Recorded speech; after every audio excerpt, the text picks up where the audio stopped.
Molly had just stepped out of the shower, but suddenly, she thought she heard something moving outside. She carefully pulled back the curtain to take a look. What she saw made her blood run cold. A man was walking toward her window, holding what looked like a human leg. Realizing he'd been spotted, Cookie quickly turned around and rushed back to tell Cleve what had happened. From their conversation, it became clear that this place was no ordinary motel. It was a trap, a black market hideout that hunted travelers and took their valuables. But Cookie didn't know someone had checked into that room tonight, which is why things went wrong. To avoid drawing attention, Cleve decided to go check on Molly himself.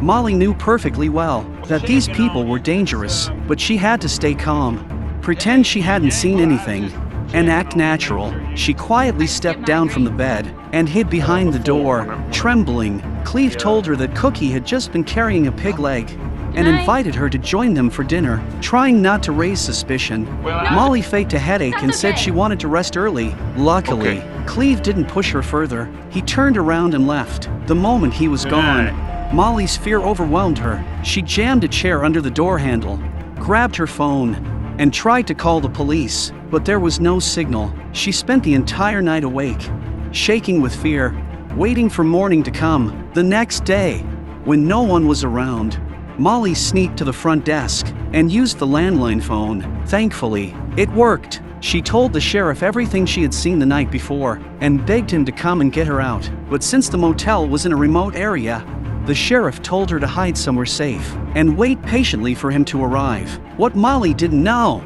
was that the entire conversation had been watched by Chizos through the security cameras.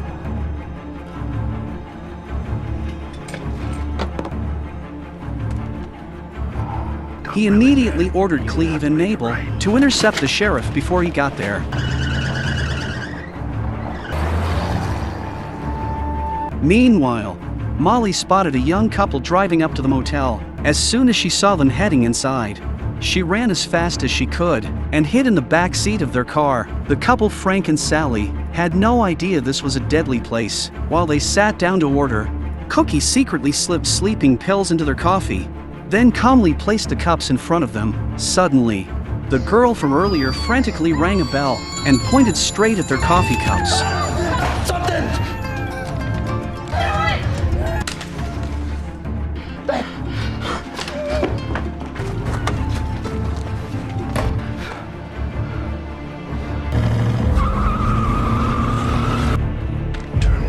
An enraged Chizos immediately called Cleve, ordering him to capture Frank and Sally. At that very moment, the sheriff's car arrived near the motel. Seeing Cleve and Mabel arguing by the road, the unsuspecting sheriff got out of his car and rushed over to break it up, shouting for Cleve to let go. You okay, sweetie? Yeah. Hey, what is wrong?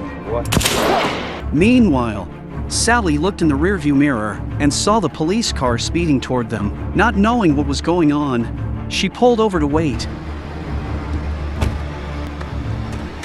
But before she could react, Cleve used a stun gun on her, knocking her unconscious. From the back seat, Molly realized things had gone horribly wrong. She quietly opened the car door and sprinted into the wilderness. But Mabel wasn't worried. Calmly, she picked up her rifle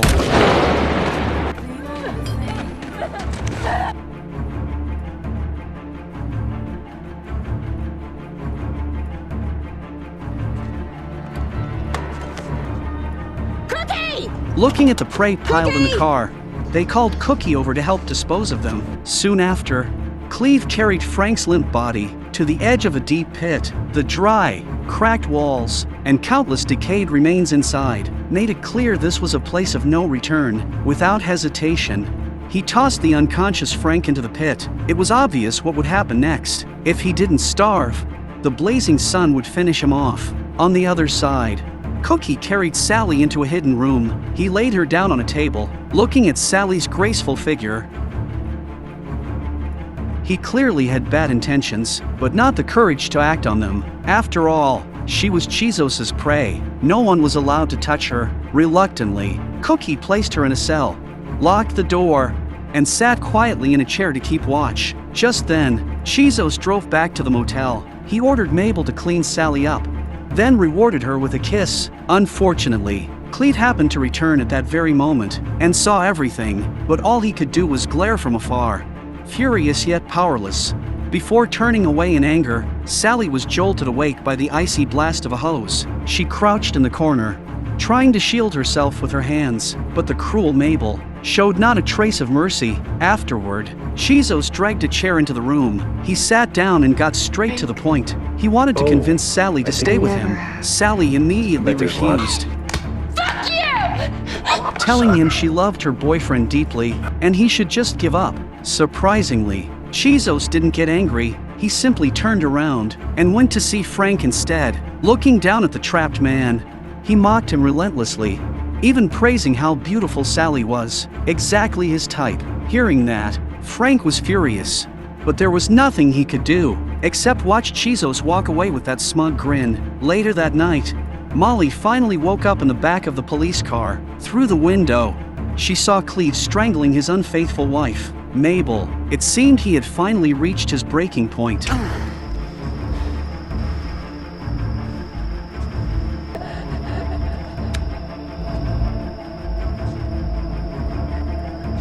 After finishing her off, Cleve slowly walked toward the car, terrified. Molly froze in place, but to her surprise, Cleve opened the door and told her to go. She didn't know why he would do that, but escaping was clearly the only smart choice. Meanwhile, in her cell, Sally's hand brushed against a nail on the floor. She quietly hid it behind her back, then stretched lazily, moving with deliberate grace. Cookie couldn't take his eyes off her. That moment, his restraint completely vanished.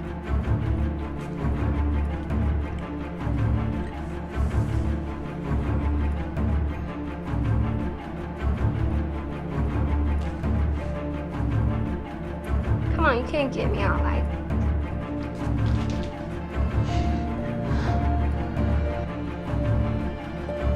He decided to let Sally out. Still cautious, he chained one of her legs to the wall. Before unlocking the cell door, Sally walked out slowly and calmly, then turned back and shut the cell door behind her. At the same time, Frank, nearly fainting from the heat, heard a noise above him. Looking up, he saw Cleve holding a Bible, confessing all his sins. He hoped that saving Frank might redeem his soul, but he couldn't betray Chizos. The only way he could help was to end his own life, so Frank could climb up by stepping on his body.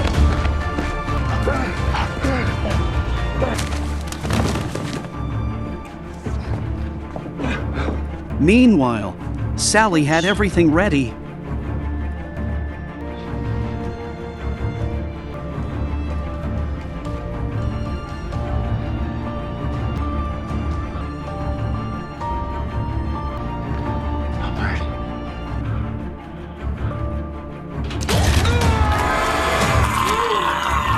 Just as she reached for the key, Cookie suddenly grabbed her ankle.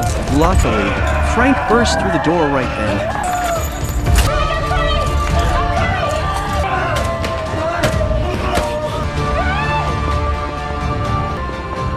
Panicking, the two ran for their lives, jumped into their car, and sped away from that nightmare. But they hadn't gone far before Chizos appeared out of nowhere, standing right in the middle of the road. Frank floored the gas, ready to ram straight through, but strangely, the engine died on its own. No matter how hard he tried, the car wouldn't start.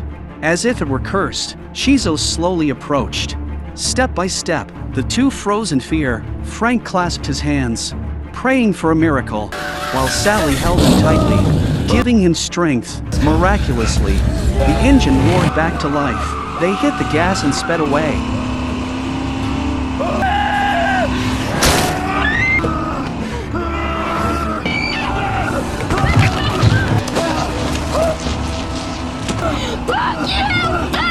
Later, Frank reasoned that Chizos must have known some kind of dark ritual, but even that couldn't overpower their love. After surviving this ordeal, their bond grew even stronger, and just then, Molly stepped out of the grass nearby.